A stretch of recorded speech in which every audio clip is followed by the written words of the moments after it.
राधे राधे दोस्तों, कमेंट में जय माता दी जरूर लिखें। जय माता दी दोस्तों, आज नवरात्रि का दूसरा दिन है।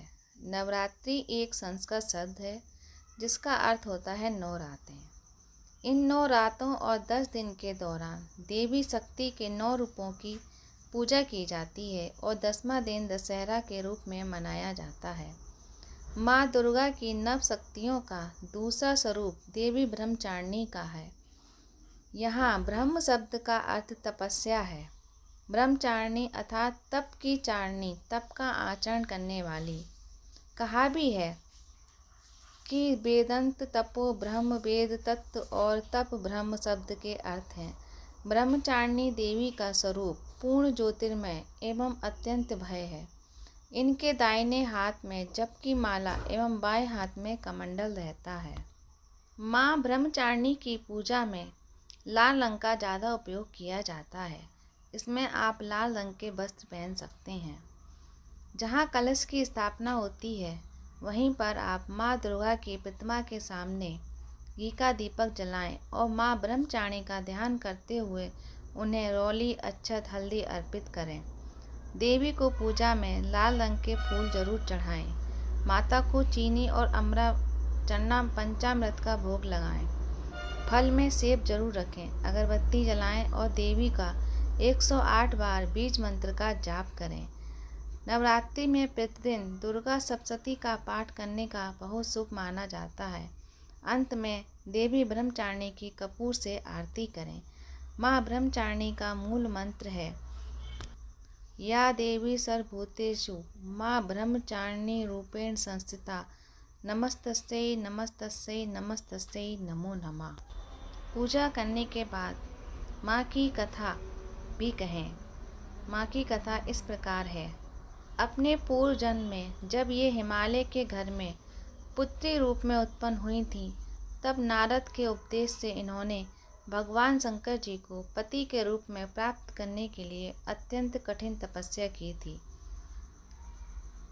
इस दुष्कर तपस्या के कारण इन्हें तपचारिणी अर्थात ब्रह्मचारिणी नाम से अभिहित किया गया। 1000 वर्ष केवल उन्होंने फल फूल खाकर व्यतीत किए और 100 वर्षों तक केवल शाक पर निर्वाह किया था।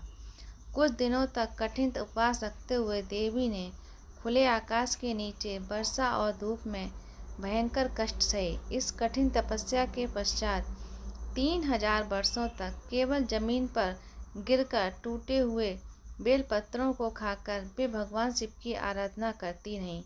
इसके बाद उन्होंने सूखे बेलपत्रों को भी खाना छोड़ दिया और कई हजार वर्षों तक वे निर्जल और निराहार तपस्या करती रहीं। पत्तों को भी खाना छोड़ देने के कारण इनका नाम अर्पणा पड़ गया। कई हजार वर्षों की इस कठिन तपस्या के कारण ब्रह्मचारिणी देवी का शरीर एकदम क्षीण हो गया।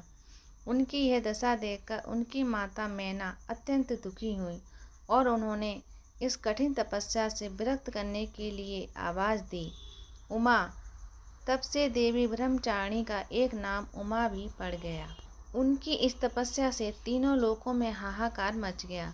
देवता, ऋषि, मुनि सभी देवी ब्रह्मचारिणी की इस तपस्या को अभूतपूर्व बताते हुए उनकी सराहना करने लगे। अंत में पितामह ब्रह्मा जी ने आकाशवाणी के द्वारा उन्हें संबोधित करते हुए प्रसन्न स्वर में कहा, हे देवी, आज तक किसी ने ऐसी कठोर तपस्या नहीं की जैसी तुमने की है। तुम्हारे इस अलौकिक कृत्य की चारों ओर सराहना हो रही है। तुम्हारी मनोकामना सर्वपूर्ण होगी। भगवान चंद्रमौली शिव जी तुम्हें पति के रूप में अवश्य प्राप्त होंगे। अब तुम तपस्या से विरक्त होकर अपने घर लौट जाओ। शीघ्र ही तुम्हारे पिता तुम्हें बुलाने आ रहे हैं। इतना कहकर इतनी कठिन तपस्या के बाद और ब्रह्मा जी के वरदान से माता ब्रह्मचारिणी का विवाह शिव जी के साथ हो गया। देवी ब्रह्मचारिणी की आराधना से बहुत फल की प्राप्ति होती है। जीवन में कठिन संघर्षों में भी व्यक्ति अपने कर्तव्यों से विचलित नहीं होता। माँ ब्रह्मचारिणी देवी की कृपा से उसे सब सिद्धियाँ और विजय प्राप्त होती है। माँ ब्रह्मचारिणी का ध्यान अच्छे से लगाना चाहिए और माँ की पूजा अच्छे से करनी चाहिए। राधे राधे दोस्तों।